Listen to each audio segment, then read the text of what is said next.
আয়ারল্যান্ডের বিপক্ষে ঢাকা টেস্ট বাংলাদেশের জন্য স্মরণীয় ম্যাচ। দেশের প্রথম ক্রিকেটার হিসেবে ১০০তম টেস্ট খেলতে নামলেন মুশফিকুর রহিম। প্রথম ইনিংসে সেঞ্চুরির পাশাপাশি দ্বিতীয় ইনিংসেও অপরাজিত হাফ সেঞ্চুরি করে কিংবদন্তিদের পাশে নাম লেখালেন তিনি। সাকিব আল হাসানকে ছাড়িয়ে তাইজুল ইসলাম দেশের সর্বোচ্চ উইকেট শিকারী হলেন। এরপর ২১৭ রানের বিশাল ব্যবধানে জয় পেল টাইগাররা। সিলেট টেস্ট জয়ের পর ঢাকা টেস্ট জয়ে আয়ারল্যান্ডকে ২-০ ব্যবধানে হারিয়ে হোয়াইট ওয়াশ করেছে টিম টাইগার্স।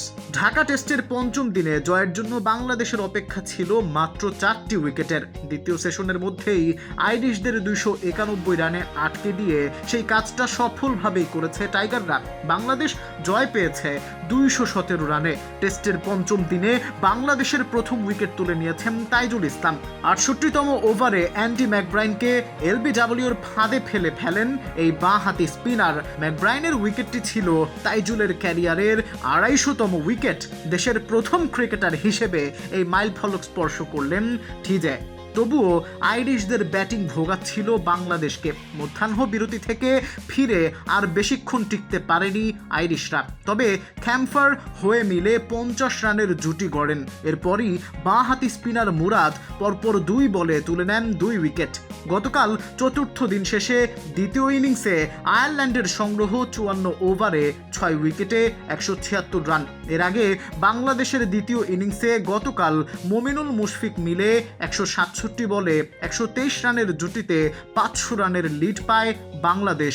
সেঞ্চুরির অপেক্ষায় থাকা মোমিনুল ৮৭ রানে আউট হলে দ্বিতীয় ইনিংসে ৪ উইকেটে ২৯৭ রান তুলে ইনিংস ঘোষণা করে বাংলাদেশ। পাহাড় সম ৫০৯ রানের লক্ষ্যে আইরিশদের ব্যাটিংয়ে পাঠায় বাংলাদেশ।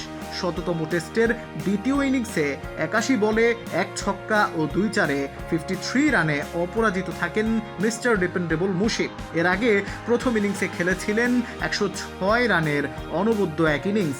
এর আগে টেস্ট ক্রিকেটে চতুর্থ ইনিংসে সর্বোচ্চ রান তাড়ায় জয়ের রেকর্ডটি ছিল ওয়েস্ট ইন্ডিজের দখলে। কিন্তু দ্বিতীয় ইনিংসে ব্যাটিংয়ে নেমে মিরপুরের উইকেটে বাংলাদেশের স্পিনারদের ঘূর্ণি জাদুতে একের পর এক পরাস্ত হয়েছেন আইরিশ ব্যাটাররা। আইরিশ ব্যাটারদের বিপক্ষে দাপটের সঙ্গে শুরুটা করেন তাইজুল। এর আগে ঢাকা টেস্টের প্রথম ইনিংসে ১৪১.১ ওভারে ৪৭৬ রানে অল আউট হয় বাংলাদেশ। এরপর প্রথম ইনিংসে ৮৮.৩ ওভারে ২৬৫ রানে আইরিশদের গুটিয়ে দেয় টাইগাররা।